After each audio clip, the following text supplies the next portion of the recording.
of this emergency. As of 8:30 this morning, we recovered 75 deceased bodies here in Kerr County, including 48 adults and 27 children. Of this 48 adults and 27 children, 15 adults and 9 children are pending identification. At present, there are 10 campers from Camp Mystic unaccounted for and 1 counselor. We continue to offer our condolences to those affected. Reuniting the families remain our top priority here on this operation. Please note that Highway 39 of an Old Ingram Loop remains closed to the public. Other than those who live in that area would not be allowed out there.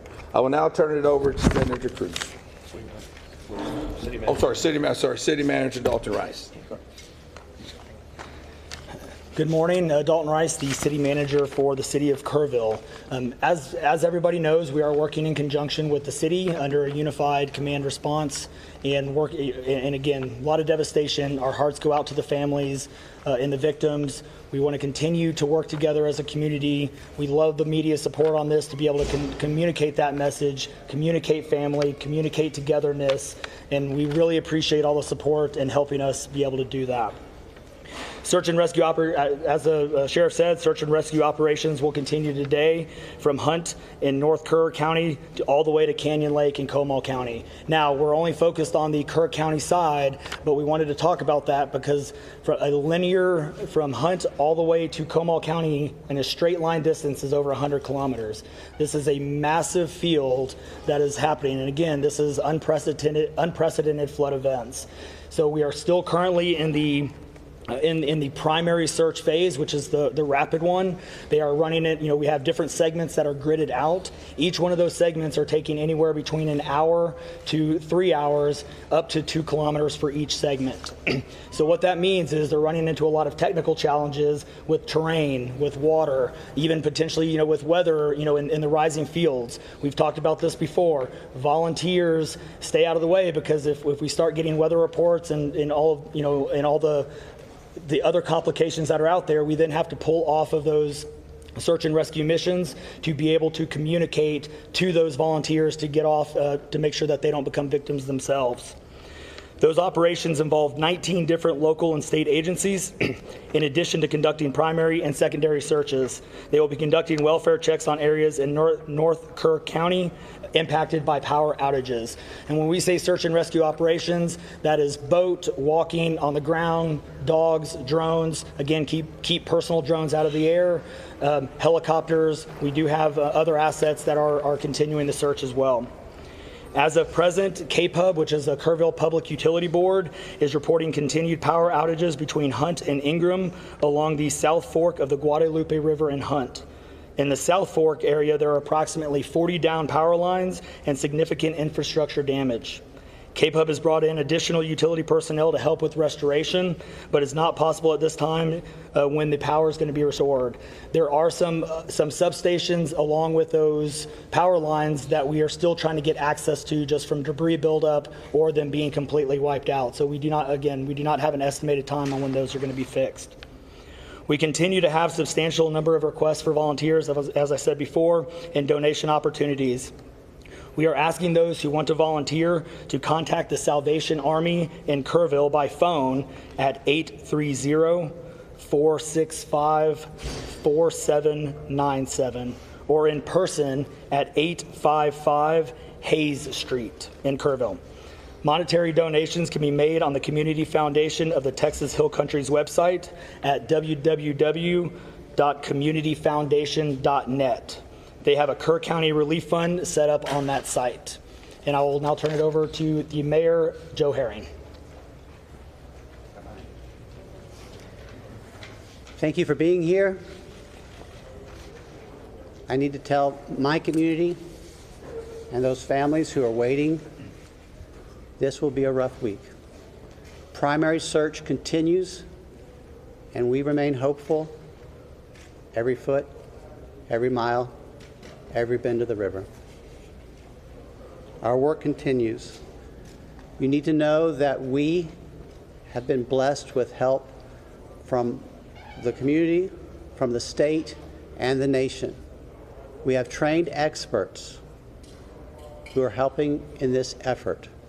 If you want to volunteer, it is important that you contact Kerrville Salvation Army and register. Dalton gave that number, but I'm going to give it again.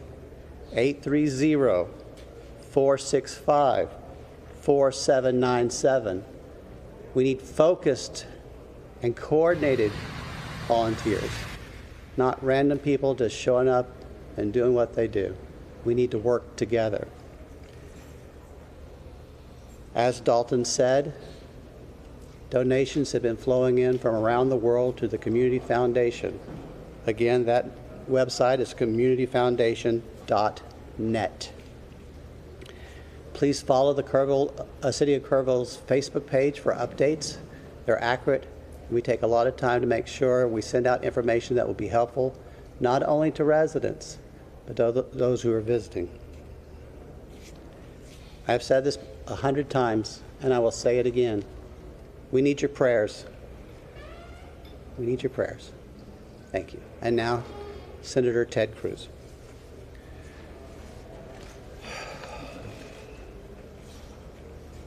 Texas is grieving right now. The pain, the shock of what has transpired these last few days has broken the heart of our state. As of yesterday, the confirmed death toll was 82, and those numbers are continuing to go up. The children, the little girls who were lost at Camp Mystic, that's every parent's nightmare. Every mom and dad. Last week, we were picking up our daughter from camp here in Hunt. Our girls have gone to camp here for a decade. The Hill Country is an incredible part of Texas, part of the country. The natural beauty here is incredible. The camps that have raised generations of little girls and little boys and instilled character and love and faith are extraordinary institutions. And I'll tell you, the pain in our state, and it's every part of the state. You've got Texans from all over the state who were here celebrating the 4th of July. A week ago, this was a time of great celebration. You're dropping your little girl off at camp, your little boy off at camp. You're celebrating Independence Day. You know that your child is going to be swimming and canoes and horseback riding and doing archery and making lifetime friends. And then suddenly it turns to tragedy. For the last several days, I've spoken to multiple parents scared out of their mind. Do you know anything? Where is my daughter? There's still 10 girls and 1 counselor from Camp Mystic that are unaccounted for. And the pain and agony of not knowing your child's whereabouts, it's the worst thing imaginable. But I want to say, in the face of all of this, it is simultaneously inspiring. Every time there's a tragedy, every time there's a natural disaster in Texas, Texans come together. Texas is a big state. We've got 31 million people, and we have hurricanes, we have tornadoes, we have wildfires. Tragedies hit this state, natural disasters hit this state, and without fail, 100 out of 100 times when that happens, we see Texans coming together, helping each other, engaging in acts of heroism. There have been over 850 high water rescues since this flooding began. 850. You look at extraordinary stories of Eagle Scouts pulling campers out of harm's way. I was just hearing a story of one counselor whose head was right at the water holding up 2 mattresses with campers on those mattresses. That kind of courage, that kind of selflessness. And then there are the first responders. The local first responders, I want to thank every one of the first responders at the local level, at the city level, at the county level, at the state level, at the federal level. In the first few hours of this flood, I was on the phone with Governor Abbott. I was on the phone with Lieutenant Governor Dan Patrick. I was on the phone with Nim Kidd, the head of the Texas Department of Emergency Management. And then I called President Trump. I called President Trump. He was having dinner at the time. It was still early in what was transpiring. And I wanted him to know, I said, Mr. President, everything we're hearing right now, this appears to be bad, really bad. There may be a very significant loss of life unfolding right now in Texas. And I will tell you, the President said, Ted, anything Texas needs, the answer is yes. Whatever assets you need, whatever resources you need, yes, let us know, and we will provide everything.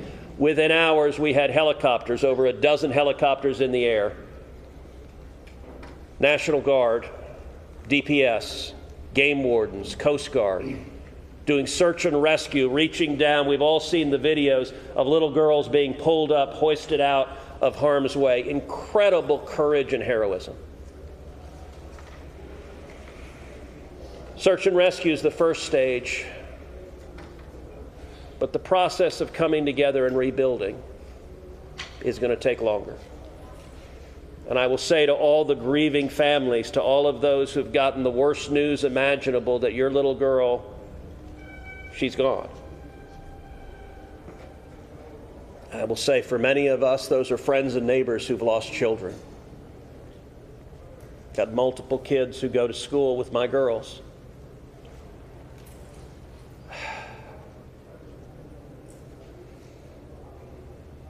The mayor asked for prayers. And I want to say thank you to the millions of Texans, to the millions of Americans, to the millions of people all over the world right now who are praying for Texas and praying for those parents. Going through this grief, it is going to take love. It is going to take friends and family embracing and hugging and holding them while they weep. And it's going to take the church. With every disaster, one of the things we see here in Texas is the church steps up and the church helps and the church feeds and clothes and comforts. This morning I met with a group of chaplains who've been going through the incredibly difficult process of talking to mom and dad after mom and dad who just lost the most precious person they ever knew. And those chaplains are just trying to love them and show God's love. So I want to say we will come through this. To those in the midst of grief right now, that might seem hard to fathom. But Texas will come through this. And I just want to say thank you. I want to say thank you to these gentlemen here who are working. They are not sleeping. They are working every day. Thank you to the families. Thank you to the Salvation Army. Thank you to everyone who is just reaching out and saying, how can I help?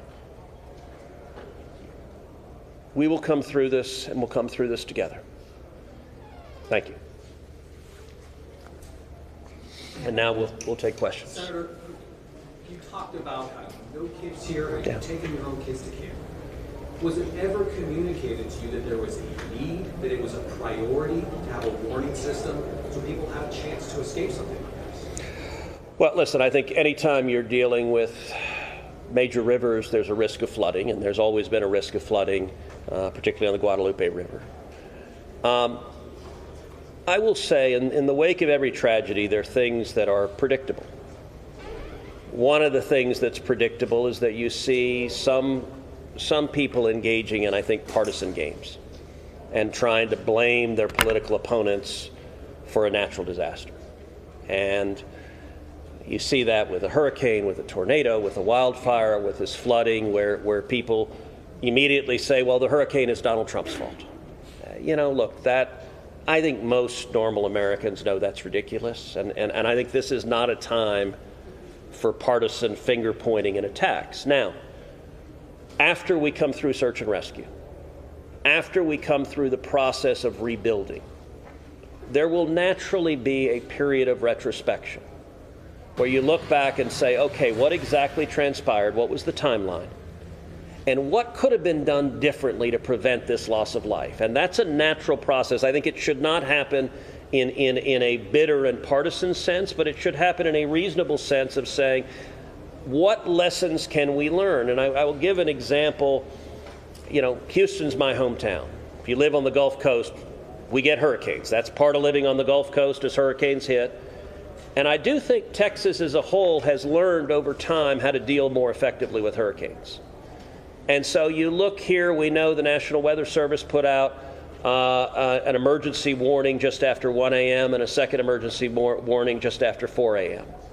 Now, obviously, most people at 1 a.m. and 4 a.m. are asleep. And so I think we will have a reasonable conversation about, A, are there any ways to have earlier detection? And some of that, the limits of a flash flood, they're very difficult because they can arise so quickly. But everyone would agree in hindsight, if we could go back and do it again, we would evacuate particularly those in the most vulnerable areas, the young children in the cabins closest to the water. We would remove them and get them to higher ground if we could go back and do it again. Obviously, everyone would. The people in RVs by the river's edge. We know in disasters like this, RVs and mobile homes are particularly susceptible, whether a flood or a hurricane or a tornado, they're particularly susceptible to that. And so my hope is, in time, we will learn some lessons to implement to next time, and there will be another flood, there will be another disaster. But next time there's a flood, I hope we have in place processes to remove especially the most vulnerable from harm's way. But I think that's going to be a process that will take a careful examination of what happened and how can we implement processes better in the future to prevent this same loss of life. Senator, there were claims that the National Weather Service sent that first flash flood warning that should have alerted phones at 1:14 in the morning.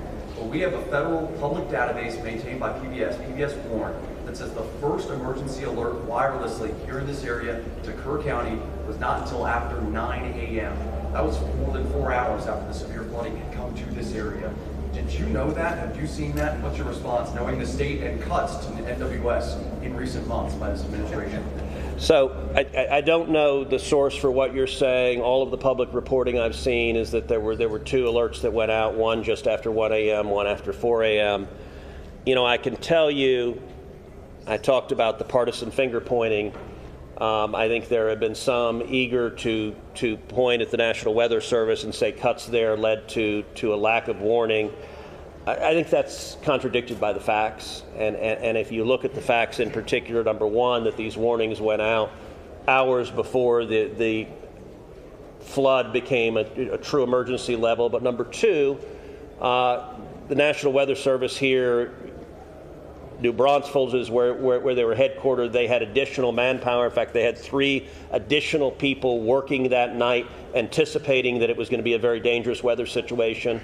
I also think it's worth noting that the National Weather Service Union, which has been very critical of the DOGE cuts, has publicly said that they don't believe that the reduction in staffing had any impact whatsoever on their ability to warn of this event. And so, look, I think it is reasonable over time to engage in a retrospective and say at every level what could have been done better, because all of us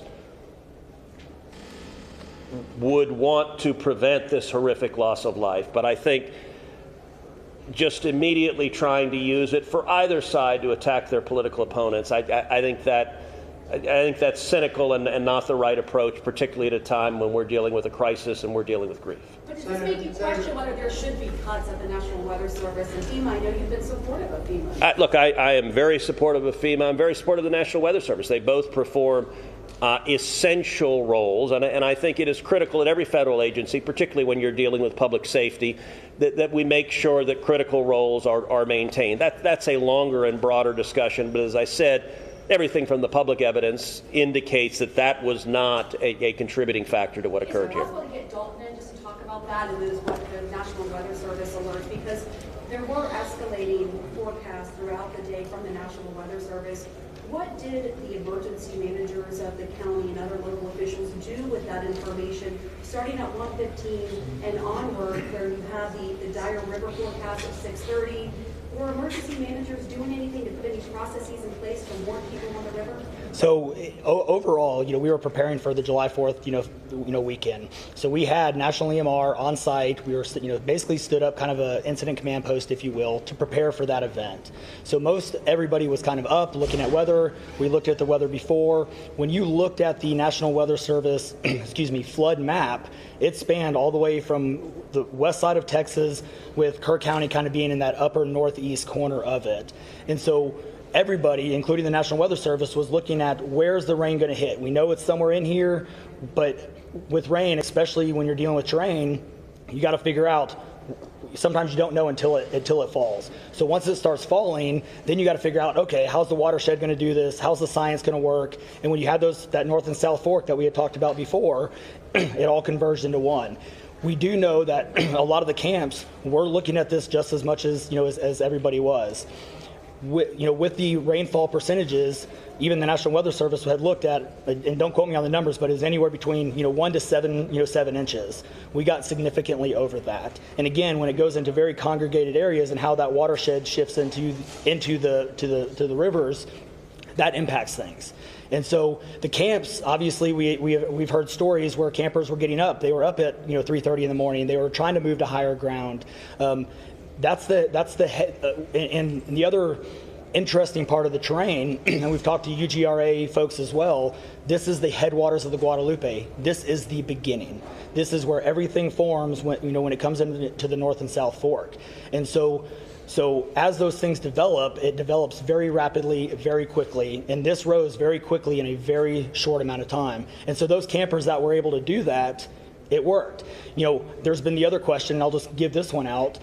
Evacuations. Well, why don't we evacuate? Well, evacuation is a delicate balance, because if you evacuate too late, you then risk putting buses, or cars or vehicles or campers on roads into low water areas trying to get them out, which then can make it even more challenging, because these flash floods happen very quickly. That's what. And so we saw that in 1987, but was there any discussion to evacuate earlier, but when it wasn't too late? Was there any discussion about that among the officials? Sorry, repeat your question. Was there any discussion to evacuate or activate any emergency plans before it was too late, where it would be very dangerous like that? Well, so again, just like disasters in Texas everywhere, it's very tough to make those calls, because what we also don't want to do is cry wolf. We don't want to make sure that we activate it at the right time. It is very difficult, very challenging, especially with this. We're looking at 100 kilometers, right? That's a big straight line distance. That's not even along the river. These areas take a lot of time to get out to. So even when first responders were on the ground at 3:30 in the morning and we had reports, we had first responders that were getting swept away, actually responding to the first areas of rainfall. That's how quick it happened. First responders who have experience, who are Swiftwater qualified, were driving as soon as the rain started falling, were driving to these areas, and one of them got swept off the road. So one last question, everybody. One last question. 1 and 4 a.m. from local law enforcement to the camp saying, I know you can't get buses in an hour, but was there anyone telling the camp between 1 and 4 a.m. you need to get the girls to higher ground at the very least, even if they have to walk up there in the rain, as many of them actually ended up doing? Was there any communication from local law enforcement to anyone at that camp between 1 and 4 a.m.?